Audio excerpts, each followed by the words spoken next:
Herkese salam aziz dostlar. Bugün sizinle Lewis Carroll hakkında məlumatlar vereceğim ve onun yarattığı Alisa Möcüzələr Diyarında nağılını size danışacağım.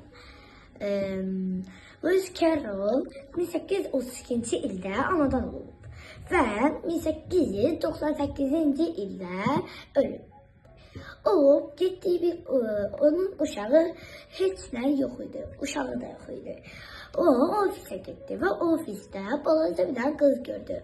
Ona həmişə nağıllar danışırdı ki o maraqlı olsun. Ve belə gedəndə artıq bir də Alisa adlı kıza danışırdı.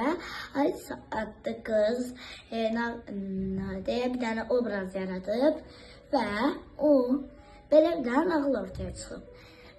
İndi gəlin sizə o nağılı danışım. Alisa Möcüzələr Diyarında nağılı.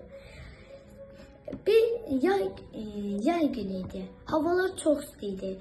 Alisa bacısıyla ağac altında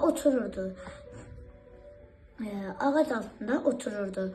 O birden gördü ki bir dovşan kaçarak deyirdi ki işe gecikirəm deyirdi. Ve Alisa ilk başta hiç təəccüblənmədi. Ama sonra gördü ki onun təəccüblənməsi lazım idi. Tez Alisa onun arkasınca kaçtı. Ve gördü ki bir tane ağaç var. Ağaçta da ağaca girdi ve uçurumdan aşağı düştü. Düştü. En sonunda yanında her yanında şekiller var idi, tablolar var idi. Şimdi yanında bir tane yer gördü. Orada mürəbbə bankası var idi. O mürəbbə bankasını götürdü, aşağıdaki yere koydu. Tez aşağı ses önüne soruştu ki, mənə maraqlıdır, görəsən ha vaxt yerə çatacağım.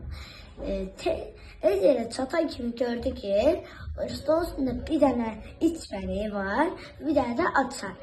Tez içməni içti. Gördü ki ama açarı alabilmir. Tez çare tapabilmedi.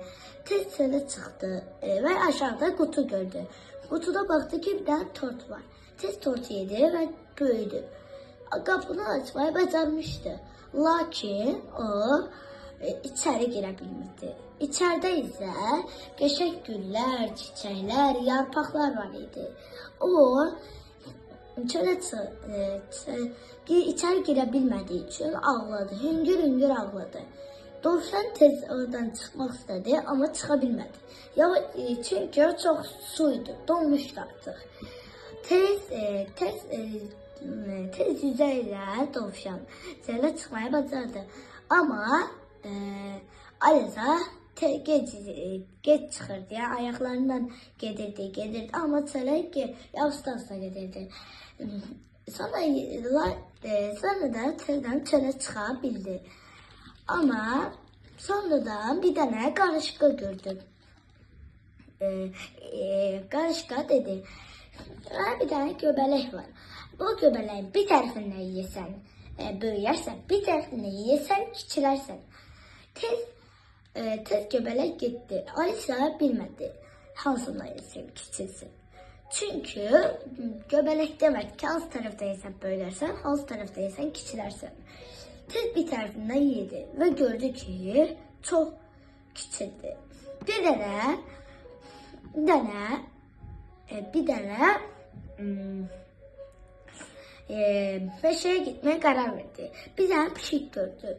Pişik sehirliydi. Ona göre dedi, sen ne balacaksın? Pişiği dağa koydu. Ama Alisa ise ona vurmaya çalıştı. Vurdu, gördü ki pişik o tarafa bu tarafa ışınlardı. Yedirdi yani. Tez o yerine qayıtmaq istedi. Ve gördü ki de içəni var. Onu içəndə balacalaşdı, böyüdü. Sonra balacaydı. Sonra içer qapını açdı.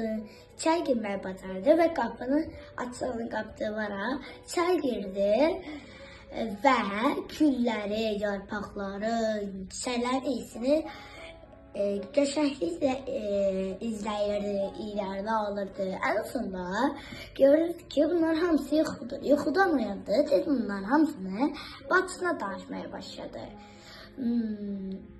Beləliklə nağılımız bitdi. Dünya Şərq ədəbiyyatı klassiklərindən olan bu kitabı oxumanıza tövsiyə edirəm.